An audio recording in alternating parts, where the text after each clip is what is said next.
So I'm going to talk about magazines. I'm not going to spend as much time on the history of magazines. I want to kind of just talk about magazines and some of the issues facing them, just some of the general issues. Um, Magazines, you know, the magazine kind of, I mean, it came in the early 1700s, kind of when newspapers and books were coming in. It's a print medium. Uh, there were, I mean, they kind of come along. They tended to be more print based, but they were kind of basically what makes a magazine versus a newspaper. A newspaper is about the news of the day, whereas a magazine's about something of a topic of interest. Instead of it being about the news on that topic, it's about just that topic. Sometimes they can be news focused, but they are, they kind of are focused on an issue. They are usually not on broadsheet. They're maybe put on a nicer paper with the idea being they last a little longer. They may be a little bit more graphic in the sense of more pictures and things like that. But magazines came in around the same time as print. Really took off when photos became possible to put onto this paper, and that's when they really kind of came in their heyday up to World War II. And they went from just a few thousand magazines to 10,000 different magazines with millions of people subscribing, and became very popular at the time of like Norman Rockwell with his pictures and paintings and things like that. And that's what kind of led the magazine into its heyday. As far as magazines, I think the most interesting thing is that magazines remain highly, I don't know what word I want to use, highly popular, highly sought after, highly, engaged in. And what's interesting is like newspapers, 46% of people a few years ago read a paper either online or in print. But the case is that 94% of college people who have taken a college course of some college subscribe to magazines. 93% of all people read them. 96% of people between the ages of 18 and 35 read magazines. The average person reads 7.7 magazines a month, and in the 18 to 35 range, it's anywhere from it's around 8.3. People who read magazines tend to spend about 42 minutes from the time they open it until they finish it. I mean, that's pretty phenomenal numbers, okay? And so it's interesting that magazines really, despite the online, people still like magazines. They'll still read them in waiting rooms, and they'll still get them because it's a nice chance just in the evening, or if you're out with your friends, just to sit there and flip through it. People remain interested in magazines. Young people remain interested. They like the pictures. They tend to be very focused. And the thing that makes magazines interesting, at least for like on the consumer magazine level, that they tend to focus on very specific topics. Go to any bookstore and look at the number of magazines. I'm always amazed at the number of magazines at a small bookstore. I'm amazed at the number of magazines at Kroger. I'm amazed at the number of magazines like at Schnucks and Target and all these places, right? You walk in, there's 120 different magazine titles, right? And they have 5 copies of each. Now, they may only sell one, but at the price they're selling at and everything, if they sell one copy, then what actually happens is they mail them out, and then whoever is in charge of the magazine section tears the cover off of the ones they don't sell, and they put those and they send them back to the publisher or whomever is coordinating it, and then they count and they only bill them for the ones that they actually sold, and the others they throw away. Now, sometimes people work at bookstores, they will keep those and they'll give them to a friend or something, and which is completely circumventing and probably would get you fired. But I'm just saying, I know from having talked to people who've worked in that they have done that. I wasn't friends. I never got any magazines like that. I don't have friends. Just working that in and see if you guys are watching. Anyway, it's just a sad truth. But the case is that today there are 20,000 different magazines, but 800 of them make 3/4 of all the money. But those 800 that make 3/4 of all the money is still a lot of magazines, and they cover all kinds of topics. You have children's magazines. I mean, my kids, like, depending upon the topic, like you have highlights. I have that, but you have like Ranger Rick. You have like, you have National Geographic magazine, but then you have like There's like High Five, which is for younger kids. It's a highlights that's younger. There's like a Thomas the Train one. There's a Dora one. I mean, every little niche part of the market has its own magazine. There's 20 different versions of like children's magazines, or 30 different when you go to the store. There's train magazines. My kid's crazy about trains, and there are model train ones. There's real train ones. There's train trips. There's train locations, and there's like 6 titles for each of those. There's Midwest trains, and if you go to the store, you'll find that there's like a Central Illinois. There's a Springfield magazine, that there's St. Louis magazine, there's St. Louis wedding, there's Central Illinois wedding, and each of these has a very specific market. And the thing is even though, like for example, if you're planning a wedding in St. Louis, I got married, when I got married, and since divorce, I got married in St. Louis. And, yeah, I definitely had copies of wedding magazines. I didn't necessarily look at them, but my ex-wife did. And she had copies of like St. Louis Bride, because we went, and I looked at those because I was curious, where are the venues? Where are we going to do this? What are we going to get for transportation? Where are we going to do that? And so there are all these different magazines. But what makes magazines so successful and work so well is that maybe you only sell 1,000 or 2,000 copies of St. Louis Bride or St. Louis Magazine.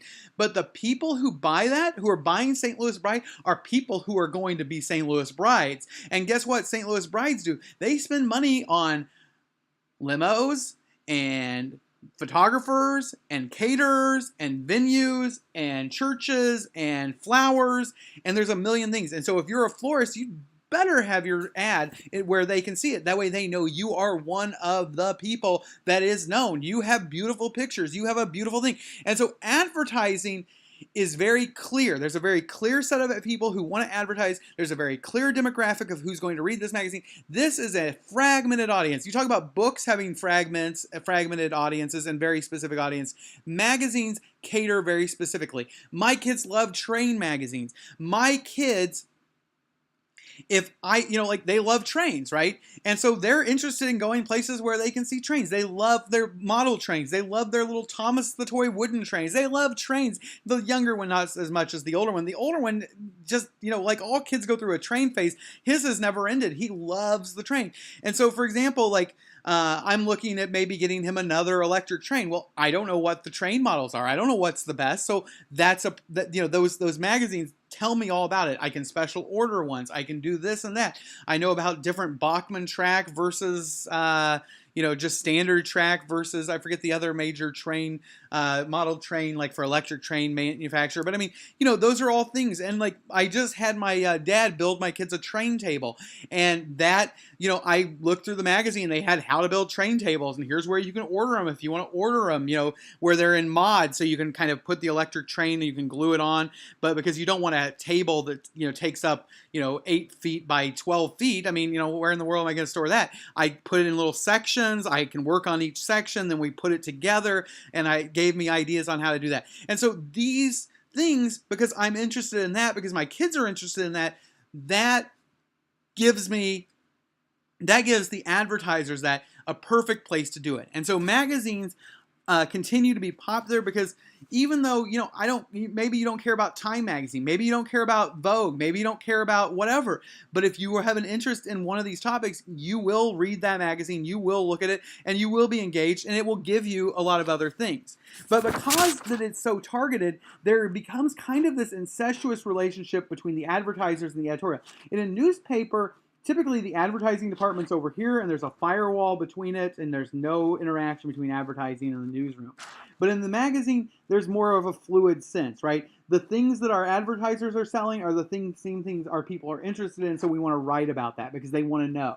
And so there's a little bit of there's what's called advertorial. Advertorial is where you sell space in the magazine to an advertiser who writes about their product, or you say, we'll write about your product and you pay us to do it, and you pay us for the ad rate. And so people think they're reading a story, but they're actually reading an ad. And those become definitely go across what I would consider an ethical line for acceptable, because they masquerade as independent or not advertising when they're not. But those are some of the issues that come along. There's also issues in magazines with the fact that you have images where they're glossy. Oftentimes there's body image issues where magazines spray, clean up the skin of actors and actresses. And so you aren't actually getting a realistic picture of what people actually look like. I mean, my skin doesn't look blotched. You got this chin under here that I'd rather not be seen. Things like that. And so, the case is that, this, what I look like in my video is more real, that magazines do, gloss it. And then if you have young people tend to read magazines in greater levels, they begin to think people have more perfect skin than they really do. And that then leads people to body self-image problems, right? I mean, and this happens with girls. It also happens more with guys now because there's more emphasis on guys being seen in with shirts off and things like that than there used to be. There's more emphasis upon airbrushing guys, and more emphasis on that than there used to be. And so these are all things that lead to issues with that, and whether or not that's accurate, and whether or not that's a big thing. I'll talk about a few of the other issues. I'm not going to go through the history. You can kind of look at it. They came up in the 1800s. The photos became popular during the early 1900s. Today there are 20,000. Magazines during the recession kind of contracted. A lot of the bigger kind of news magazines, but a lot of the smaller niche ones survived. But there are three main categories. As a matter of fact, most magazines don't fall into the category that them. A lot of magazines, and I know a lot of people who work for magazines, and they don't work doing anything that you've ever heard of. They work for things like Corn Ethanol Magazine, right? The monthly journal of the corn industry, right? Or the ethanol industry. And so what happens is there are different magazines. There's what we call trade, professional, and business magazines. There's industrial company and sponsored magazines. These are these go to consumers, but they're by specific companies. Like a lot of you might get like Healthy Cells, or the magazine for Springfield Clinic or something. They have a publishing house. They have a staff of writers who write about health issues and the newest facilities, and they're done by the company, and they're sold out to people who live in Springfield. They're given for free in their waiting rooms, and they're mailed out to their homes. Magazines like Abercrombie and Fitch was known for having what was called a megalog, which is a magazine / catalog, which was supposed to be kind of a hybrid of those, but that would probably fall in that industrial company and sponsored magazine. Airlines have their own magazines.